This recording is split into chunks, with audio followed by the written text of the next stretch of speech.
We are back on Let's Have It Out. Time now to take your calls. We have Azwi from Thohoyandou.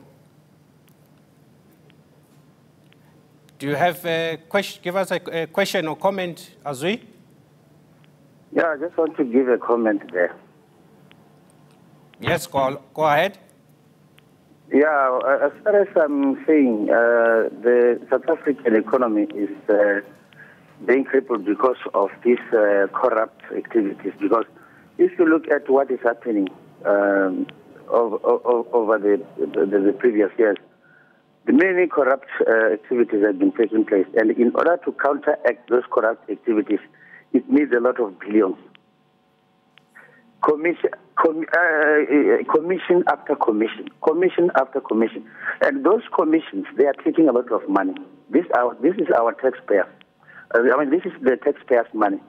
So if you want to root out all these activities, I don't know what is going to take place, because we are the emerging market, and in order to bring back the economy to the good direction, so it needs a good governance. So the problem is escalating from the top management, from the top level, because the South African people, they cannot do anything if the policymakers are not implementing the policy. Look at what happened. So we have got many policies that has been suggested. As Jesus has come and gone, nothing has happened. So the RDP has come and gone, nothing has happened. So it is taking a lot of billions and billions. Thank you, Azwi, for that comment. I think there is a lot of truth in what you're saying. Corruption does have an impact on the economy. Melo, perhaps just to follow on Azwi's comment, there is corruption in China. There is corruption in Russia. There is corruption all over the world. Yeah. But this economy continues to grow. For me, I think that's one of the shortcomings of the South African approach, right? I think there's an overemphasis on dealing with corruption to the exclusion of other structural changes that are needed to the economy, right? So this whole talk of corruption is actually taking valuable airspace that we could be using to discuss alternatives in terms of macroeconomic policy, right? So, and then, as you've mentioned correctly, I mean, in China, you can look at across any metric, China is probably more corrupt than South Africa can ever hope to become, right? But the thing is that they're constantly growing at double-digit rates, and then the people are experiencing an increase in life quality there. But in South Africa, we are so hampered around this issue of SOEs. I think that's the other point that I just want to raise, is that every time we talk about the economy in South Africa, we're talking about SOEs. The economy is more than SOEs. The private sector is part of the economy. And every time government tries to confine itself to talking about SOEs when they talk about the economy, I think they miss the point, and they'll never be able to solve the employment problem. I think that talks to the issue of the structure of our economy. How can we reimagine restructuring the economy? And in simple terms, what would it look like? Just give some examples on how could we change the structure of the economy to benefit ordinary people. I think for me, as I've said, that issue of government championing and actually creating value chains, right? And I think for that, you're not going to be able to create that via a ministry, right? So, for example, one of the big mistakes we made, I think, is creating that Ministry of Smallanyana Business, right? Because ministries, by and large, are legislative and regulatory type mechanisms, right? What you need an external agency that perhaps reports directly to the president, right? But then that agency will be responsible for sort of incubating and setting up these value chains, whether it will be a new automotive value chain, a new agriculture value chain, whatever. So an external agency like a SARS, for instance, or what form will it take? Yes, it will be an external agency that creates businesses. But then businesses does not necessarily mean that they're going to be owned by government. There's going to be participation with private sector there, right? Because what you do is that you say, for example, I want to create an automotive thing, and I say we want to manufacture electric cars, right?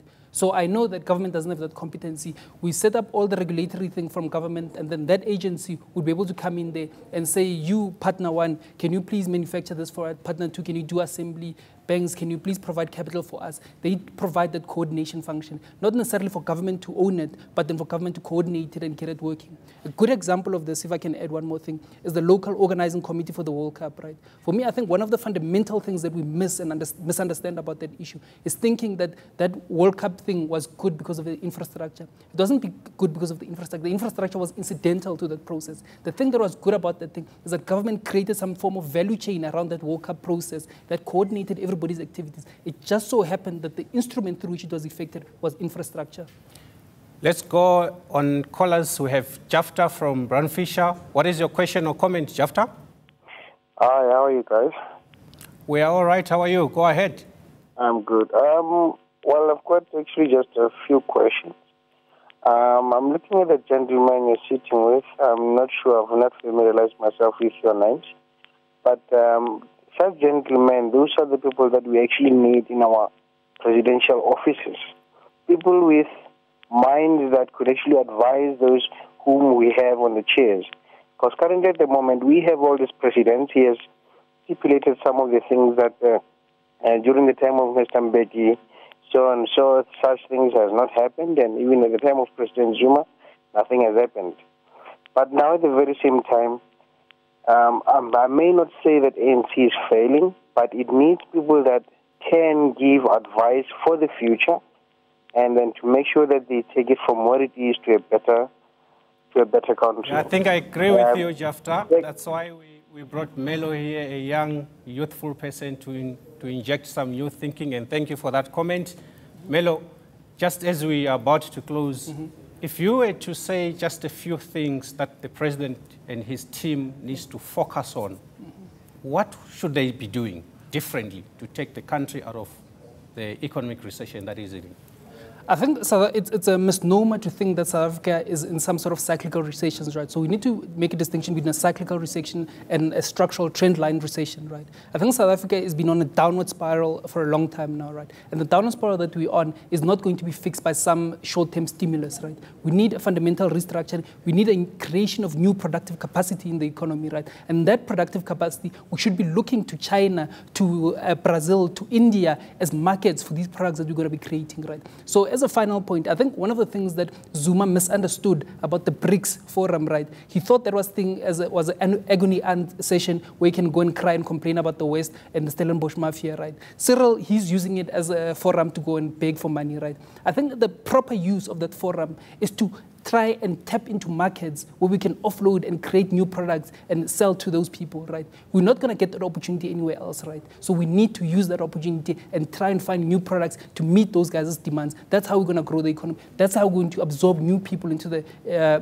economy. And it's not going to be just come out of fixing SOEs and then getting rid of corruption. I hope people that are close to the president are listening to some of your ideas. And that is it for this edition of Let's Have It Out. Keep the conversation going on social media. You can use the hashtag LHIO. Thanks for watching and good night.